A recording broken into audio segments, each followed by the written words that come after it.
Assalamualaikum warahmatullahi wabarakatuh. Perkenalkan, nama saya Meira Agustin dengan NIM 05021181904014. Program Studi Teknik Pertanian. Nah, di sini saya akan menjelaskan neraca air dan juga perhitungannya. Untuk lebih jelasnya, mari kita simak video berikut ini. Baik, di sini saya akan menjelaskan terlebih dahulu yaitu apa itu neraca air. Nah, neraca air atau sering juga disebut dengan water balance merupakan neraca masukan dan keluaran air di suatu tempat pada periode tertentu, sehingga dapat untuk mengetahui jumlah air tersebut kelebihan atau surplus ataupun kekurangan atau defisit. Kegunaan mengetahui kondisi air pada surplus dan defisit ini dapat mengantisipasi bencana yang kemungkinan akan terjadi, serta dapat pula untuk mendayagunakan air dengan sebaik-baiknya. Kemudian, neraca air itu ada banyak macam. Model neraca air yang biasa dikenal yaitu terdiri dari 3 model, diantaranya model neraca air umum, model neraca air lahan, dan juga model neraca air tanaman. Untuk model neraca air umum, model ini menggunakan data-data klimatologis. Model ini berguna untuk mengetahui berlangsungnya bulan-bulan basah atau jumlah curah hujan melebihi kehilangan air untuk penguapan dari permukaan tanah atau evaporasi maupun penguapan dari sistem tanaman atau transpirasi. Penggabungan keduanya dikenal sebagai evapotranspirasi. Kemudian, untuk model neraca air lahan, model ini merupakan penggabungan data-data klimatologis dengan data-data tanah, terutama data kadar air pada kapasitas lapang atau KL, kadar air tanah pada titik layu permanen atau TLP, dan juga air tersedia atau WHC, Water Holding Capacity. Kapasitas lapang adalah keadaan tanah yang cukup lembab, yang menunjukkan jumlah air terbanyak yang dapat ditahan oleh tanah terhadap gaya tarik gravitasi. Air yang dapat ditahan tanah tersebut akan terus-menerus diserap akar tanaman atau menguap sehingga tanah makin lama makin kering. Kemudian, pada suatu saat akar tanaman tidak lagi mampu menyerap air sehingga tanaman akan menjadi layu. Nah, kandungan air pada kapasitas lapang diukur pada ketegangan 1/3 bar atau 33 kPa atau PF 2,53 atau 346 km kolom air. Nah, titik layu permanen adalah kondisi kadar air tanah di mana akar-akar tanaman tidak mampu lagi menyerap air tanah, sehingga tanamannya akan menjadi layu.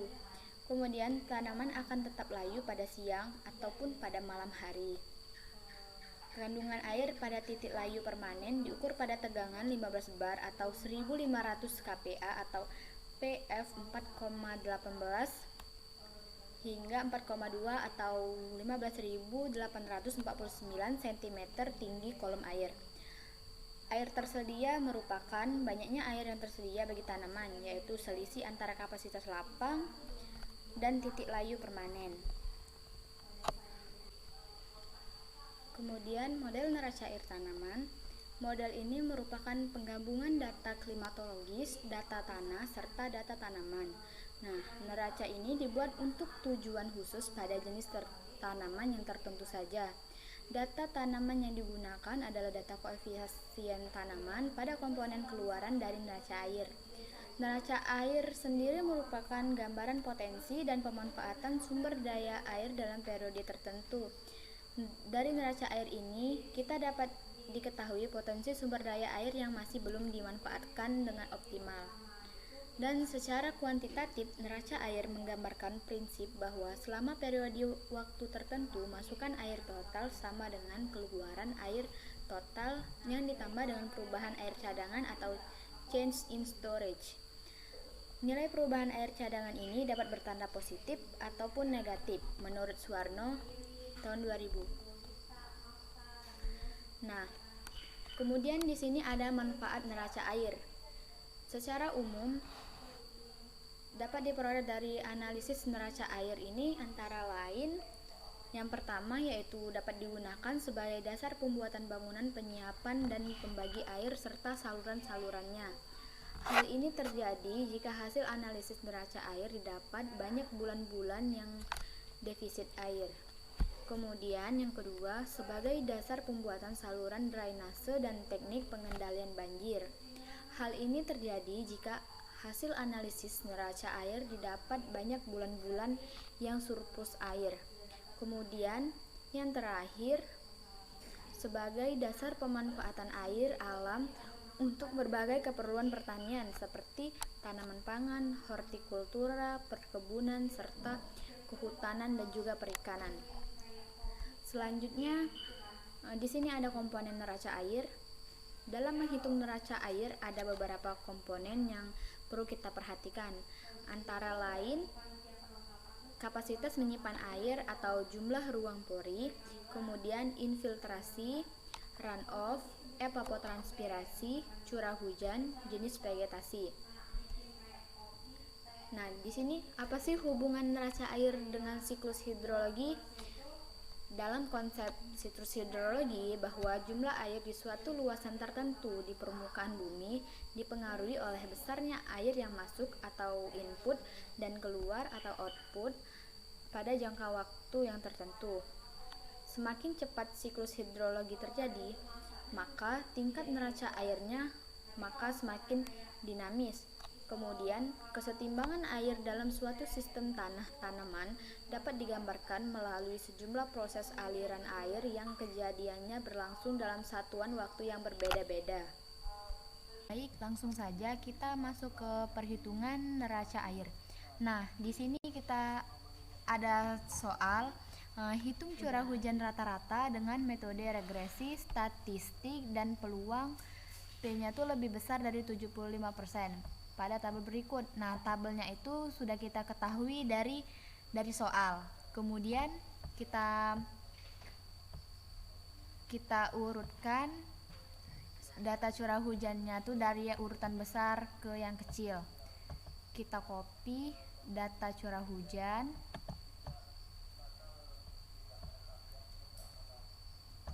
Kemudian kita salin. Nah, setelah itu kita klik sort dan filter untuk mengurutkan dari yang urutan terbesar hingga terkecil. Kemudian kita klik continue, kemudian sort. Nah, di sini sudah terurut dari yang besar sampai ke yang kecil. Kemudian untuk ranking itu kita buat yang besar itu ranking 1, kemudian 2, lalu kita blok, terus kita drag, tarik ke bawah. Nah, kemudian untuk nilai interval itu di sini kita sudah diketahui interval peluang itu rumusnya sama dengan 100 dibagi N. Nah, di sini N-nya itu 20 itu dapat dari sini, dari ranking.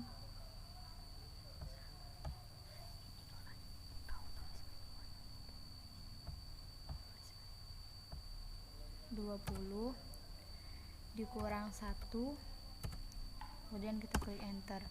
Nah, untuk nilai interval ini kita mendapatkan 5,26.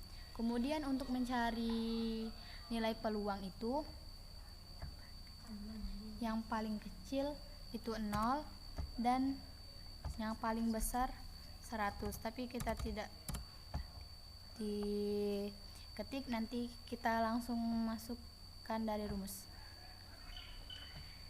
Nah, untuk menghitung peluang ini kita menggunakan rumus sama dengan kita klik nilai interval, kemudian ditambah dengan nilai peluang sebelumnya. Nah, untuk nilai interval ini kita memberi tanda string untuk di awal huruf dan setelah huruf. Kemudian agar tujuan dari pemberian tanda string ini agar nilainya tidak berubah. Kemudian kita klik enter, terus langsung kita drag. Nah, di sini kita sudah mendapatkan nilai peluang. Kemudian untuk nilai curah hujan rata-ratanya itu kita masukkan sama dengan average. Kemudian kita blok seluruhnya, jangan lupa tutup kurung, kemudian enter. Nah, di sini untuk curah hujan rata-ratanya itu didapat nilai 142,7. Kemudian untuk nilai SD itu kita klik sama dengan terus STDFP,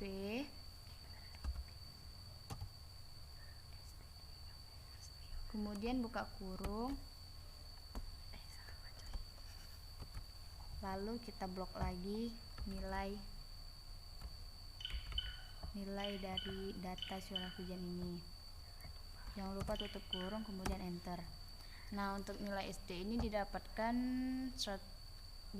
nilai 66,86.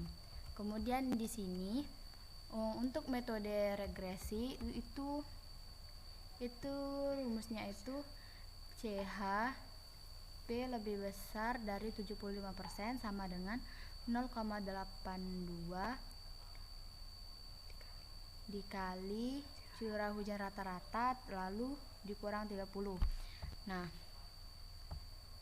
langsung saja kita coba sama dengan 0,82 dikali nilai curah hujan rata-rata dikurang 30. Nah, untuk metode regresi ini didapatkan nilainya, untuk metode regresi ini didapatkan CHP lebih besar dari 75% itu yaitu 87,01. Kemudian untuk metode yang selanjutnya yaitu metode statistika, di mana di sini sudah diketahui rumusnya CHP lebih besar dari 75% sama dengan curah hujan rata-rata dikurang 0,9 dikali SD. Langsung kita coba curah hujan rata-rata dikurang 0,9 kemudian dikali nilai SD, enter. Nah, untuk metode statistika ini didapatkan CHP lebih besar dari 75% yaitu nilainya 8. Kemudian ini pada soal yang kedua yaitu hitung neraca air lahan bulanan metode Tory-White dan juga gambarkan grafik yang mencantumkan bulan surplus dan defisit dengan data pada tabel berikut.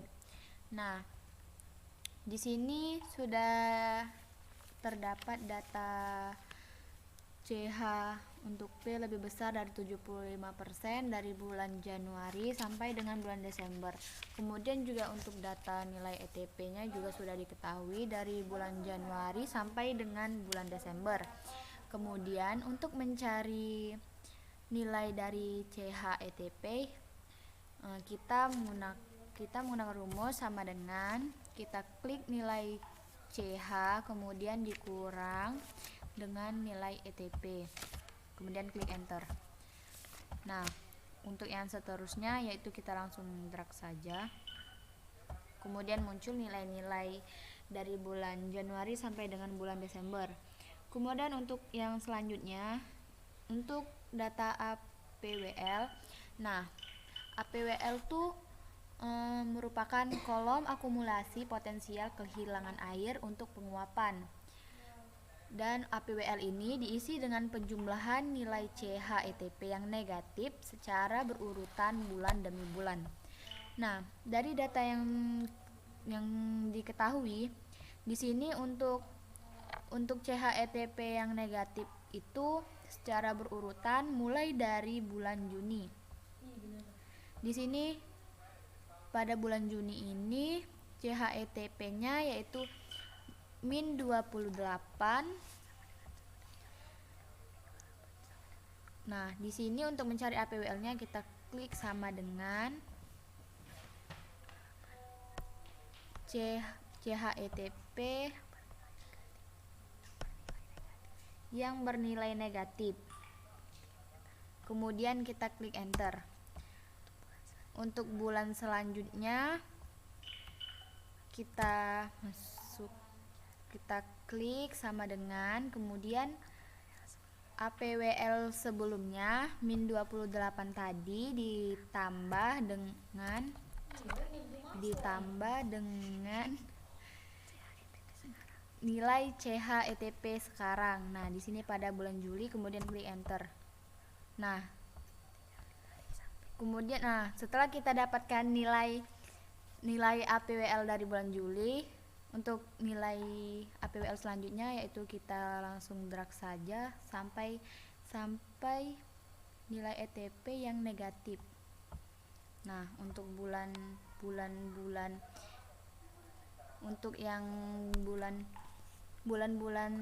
berikutnya yang tidak negatif itu APWL-nya bernilai 0. Kita isi 0, 0. Dan juga di sini kita isi 0. Langsung saja kita drag. Nah, yaitu kita akan mencari nilai untuk kolom KAT. Nah, untuk nilai KAT ini atau kolom kandungan air tanah itu kita isi dulu nilai KAT di mana terjadi APWL dengan rumus sama dengan nilai TLP ditambah buka kurung 1,0041 dikurang buka kurung 1,07381 dibagi dengan nilai AT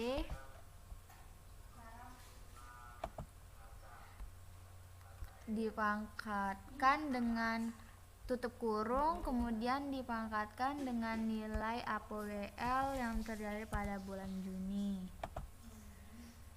dan dikali nilai AT, kemudian tutup kurung, lalu klik Nah, agar nilainya tidak berubah, kita kasih tanda string untuk di sebelum dan sesudah huruf, kecuali pada huruf di mana nilai APWL-nya. Kemudian kita klik enter. Nah, untuk di bulan-bulan seterusnya yang nilai APWL-nya itu negatif, maka langsung saja kita drag. Nah, di sini kita sudah mendapatkan nilai KAT untuk bulan Juni hingga bulan Oktober. Kemudian untuk mencari nilai KAT pada bulan November itu kita masukkan rumus dari nilai KAT pada bulan Oktober, kemudian ditambah dengan nilai CHETP pada bulan November, kemudian klik enter. Nah, untuk bulan Desember juga dilakukan demikian, sama dengan nilai KAT bulan sebelumnya yaitu bulan November ditambah dengan CHETP pada bulan sekarang, bulan Desember. Nah, karena nilai KAT pada bulan Desember itu melebihi dari nilai KL yaitu 225, maka nilai KAT pada bulan Desember ini kita buat 225. Kemudian untuk bulan Januari hingga bulan Mei kita menggunakan rumus sama seperti tadi, yaitu nilai CHETP ditambah dengan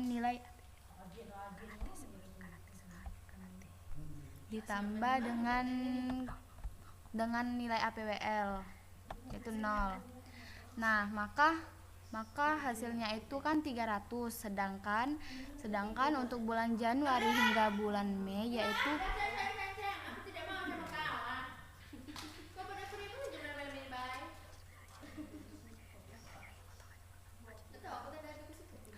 Nah, kemudian untuk nilai KAT pada bulan Januari hingga bulan Mei yaitu kita menggunakan rumus seperti sebelumnya.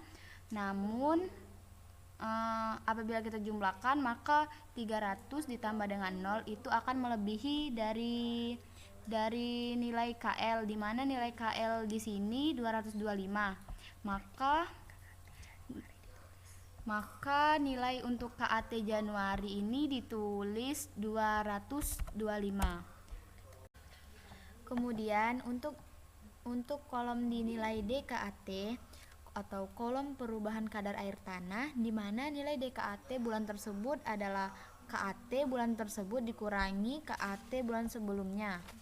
Nah, nilai positif menyatakan perubahan kandungan air tanah yang berlangsung pada CH lebih besar dari ETP musim hujan. Penambahan berhenti bila DKAT sama dengan 0 setelah KL tercapai. Langsung saja kita coba pada bulan Januari.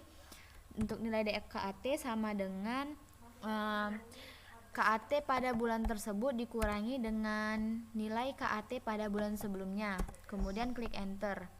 Lalu dilakukan hal yang sama untuk bulan-bulan selanjutnya, yaitu di mana nilai KAT pada bulan tersebut dikurangi dengan nilai KAT pada bulan sebelumnya. Kemudian kita langsung drag saja sampai ujung dan kita ambil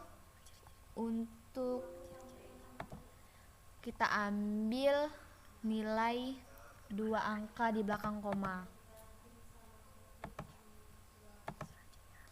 Untuk yang selanjutnya mencari nilai eta. Nah, di mana kolom evapotranspirasi aktual. Di sini bila CH lebih besar dari ETP maka ETA sama dengan ETP karena ETA mencapai maksimum. Dan bila CH lebih kecil dari ETP maka ETA sama dengan CH ditambah DKAT. Kita coba pada bulan Januari. Untuk nilai ETA CH pada bulan Januari 450 dan nilai ETP-nya itu 150.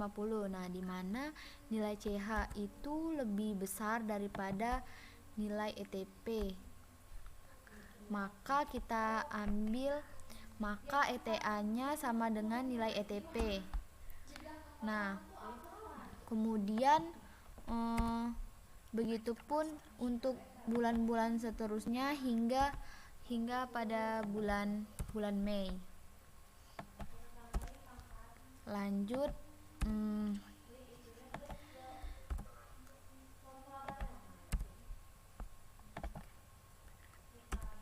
nah, untuk bulan Juni ini karena nilai CH lebih kecil daripada nilai ETP, maka kita masukkan rumus CH ditambah karena dia negatif maka kita tambah dengan ABS. Buka kurung nilai DKAT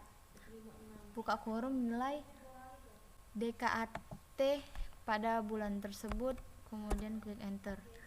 Nah, kemudian kita langsung drag saja pada sampai bulan Oktober. Nah, untuk bulan November tadi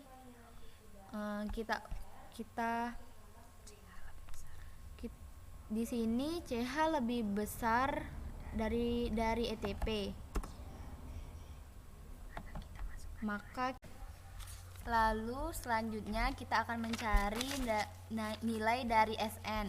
Nah, untuk mencari nilai SN ini kita menggunakan rumus sama dengan 50% dari nilai dikali nilai surplus.